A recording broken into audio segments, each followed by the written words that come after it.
Well, just imagine how traumatic it would be to be one of the first farms in New Zealand to have depopulated for M.Bovis.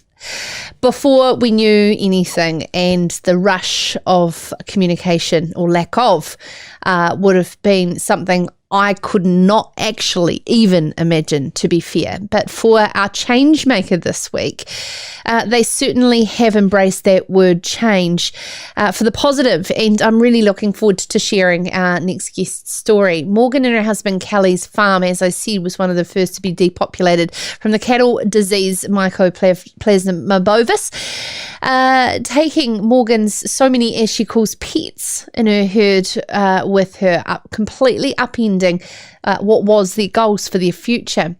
But what is so positive is how they have used that pivot word, but subsequently rebuilt their lives around a free-range egg business that truly is free range. She has not looked to just meet the criteria of good animal welfare practices. She has looked to exceed minimum standards. Her journey building a new business has not been, again, without its ups and downs in her personal life, but she has certainly found a way to mitigate the downs and found those tools in her toolkit that she's here to share with us today.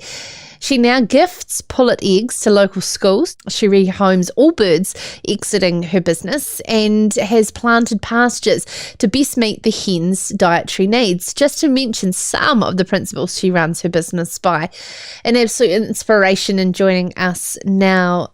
Morgan, thank you so much for taking the time to join us on Serious Country. It certainly, we can take and learn so much from other people's journeys, and one of that word resilience that sometimes I try to avoid to use, but certainly from woe to go has been one of those fundamentals that's got you through. Would you mind taking us back to that time when you got that difficult news around M.Bovis and what it was like for you and your husband at the time? Yeah, I can go back. It was awful. It was like losing your family. It was my life. I lived and breathed dairy cows, and to this day, if I could bring them back, I would. They were my life and had been since I was a small child. The dairy industry had been. I still love dairy cows. I still actually go and milk cows every second weekend just to, be a part of it, really. Our cows, there's no words to explain how we felt about them, really. It was awful. It's absolutely a crazy time. Tell us about what your goals with your husband were, your business goals, and where you were heading. We were at this point of 50-50 share milking, and we had just moved onto a larger property. So we actually had 400 cows that we leased in, plus owning 570 of our own. Our first goal was to own those other 400 cows. So then our next goal, we were also leasing a large block of land that we ran all of our young stock on. Our next goal, of course, was moving towards ownership if we could have. That was always our goal. All we had ever dreamed of, really. And to have that taken away from you so rapidly is horrible. And I mean, the reason we have you here today on the show is not so much about what's been dealt to you, but how you've dealt with those cards. And that in itself is the inspiration. Tell us about the moment where you put 2 feet on the floor, got out of bed and went, you know what? I'm going to pivot. Well, first off, we had a bit of a journey. Of course, we lost our herd. We had a few months where we had no money because it took a long time for MPI to figure out how to pay a 50-50 share milker, as they didn't actually know what one was. They couldn't grasp our contract. So, of course, we had no income, so we had to go into another job. We went into another dairying job. We contract milked.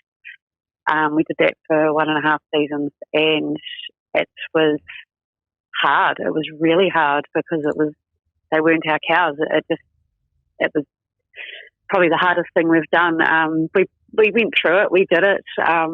We got up every day. We went to work, but it wasn't the same going back that way. So we decided to get out of the industry because it was just too hard for us to do. So we bought a lifestyle block and then just sort of pondered on ideas of what we were going to do next. And so I decided that I've always had hens, so maybe I would get some hens and it could be a stay-at-home mum business basically, so that I didn't have to actually get a job in town and be away from my daughter. So I started with 70 birds, and that was in the autumn of 2019, and I've progressed.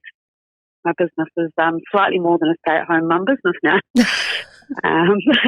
It's growing, but it's been great because I've grown with it. It's good to do things in stages. As you say, it keeps your feet on the ground, it keeps you busy, keeps your mind ticking over, so you're not pondering on what's happened really.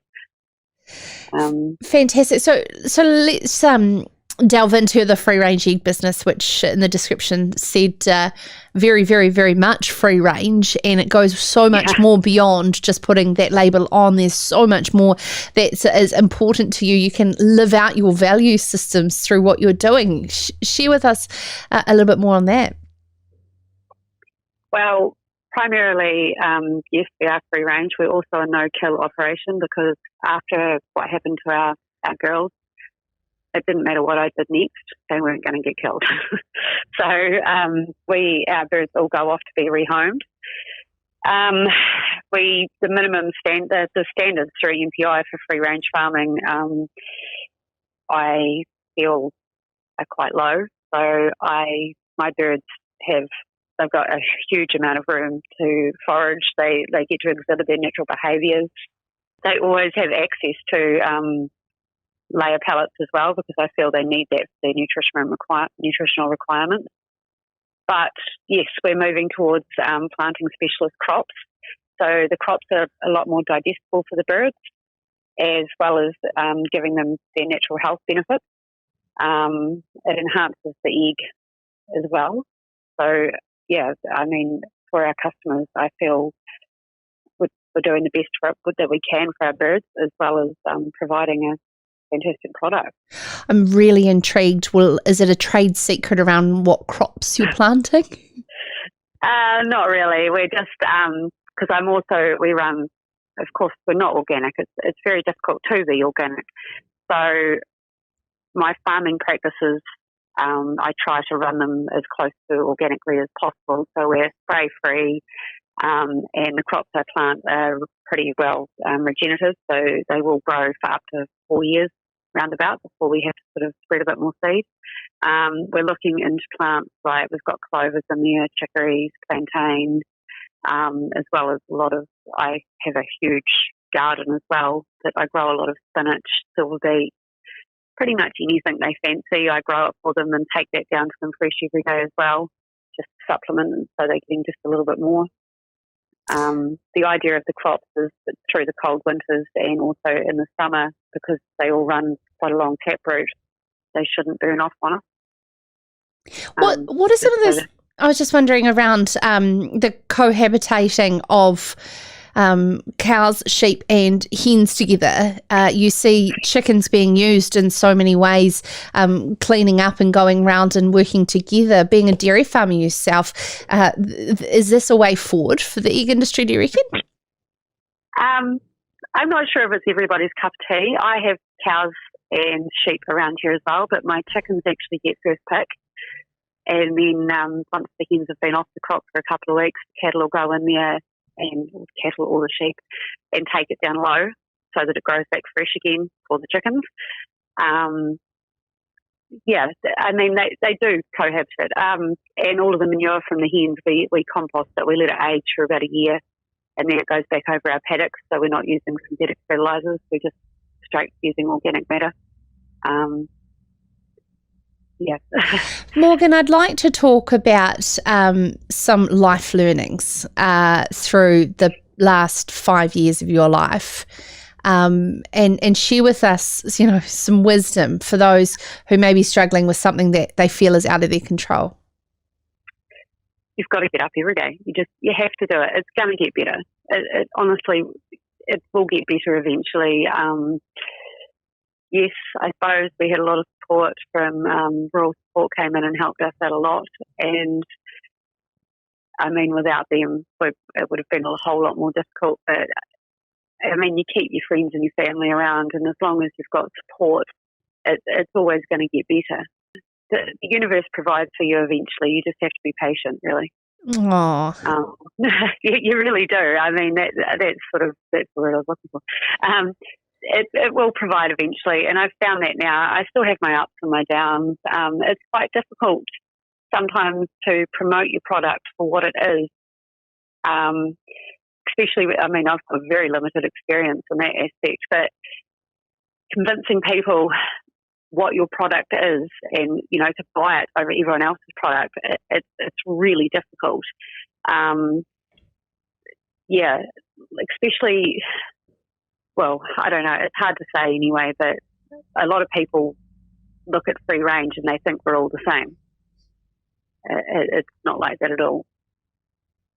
And it's certainly taking you on a new journey, which potentially, where it's going to lead will be something that you had no control over at the time, but is for the positive. And I absolutely love hearing about how much passion you've got for fundamentally doing the right thing by your values. And then, as you said, the challenge there is in the storytelling of that. And we do face that across all our food and fibre sectors, in terms of that deeper passion and connection to the land. It's Morgan Campbell there, and check out The Good Life. That is her egg brand out of Waimate. Now, before I give you a heads up on the rest of our change makers this week, just have a small request.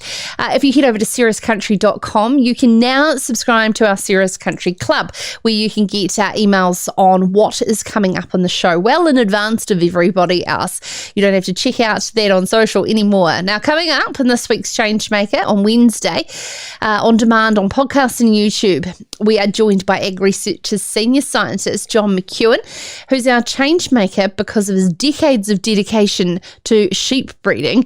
And I want to get an update from John on his breeding of low methane emitting sheep.